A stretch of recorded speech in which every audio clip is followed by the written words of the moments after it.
German commanders mocked the child soldiers of the Home Guard.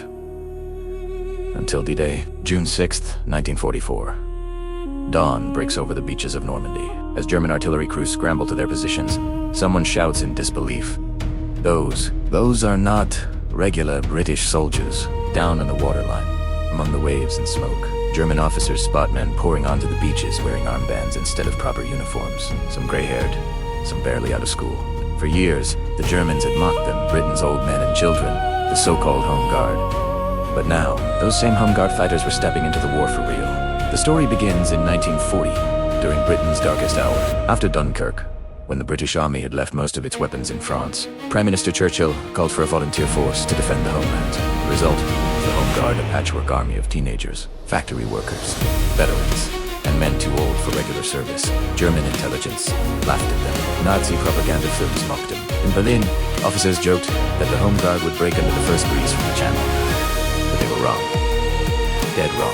By 1944, the Home Guard had grown to over 1.7 million trained volunteers. They drilled in fields after long factory shifts. They patrolled coastlines through freezing nights. They learned to man anti-aircraft guns, handle explosives, and build roadblocks in record time. Many were issued real rifles and Bren guns. Others improvised, turning countryside barns into training grounds and railway tunnels into firing ranges. And on D.Day, their moment finally came.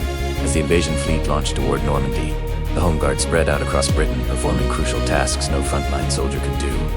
They guarded ammunition depots. They secured communication lines. They manned anti-aircraft batteries as thousands of Allied planes thundered overhead toward France. In London, Home Guard gunners shot down several German aircraft attempting last-ditch reconnaissance over the Channel. Along the southern coast, they evacuated civilians, cleared paths for Allied armor, and kept supply lines flowing without interruption. Without them, the roads to the invasion ports were collapsed under chaos. German commanders were stunned when they realized that Britain's amateurs had freed up nearly 300,000 regular soldiers, all of whom were now storming ashore in Normandy. The Home Guard, Onsimakeras, child soldiers, that made the invasion possible.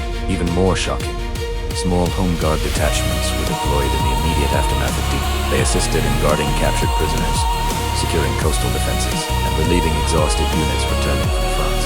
By the evening of June 6th, the truth could no longer be denied. The people Germany dismissed as too old, too young, too untrained, had become one of Britain's greatest strategic advantages. They never fired the first shots on the beaches, but without them, the men who did would never have gotten there. And somewhere on a quiet British hillside, a 70-year-old volunteer stood watching the sky filled with Allied planes and whispered the same words written in millions of Home Guard hearts.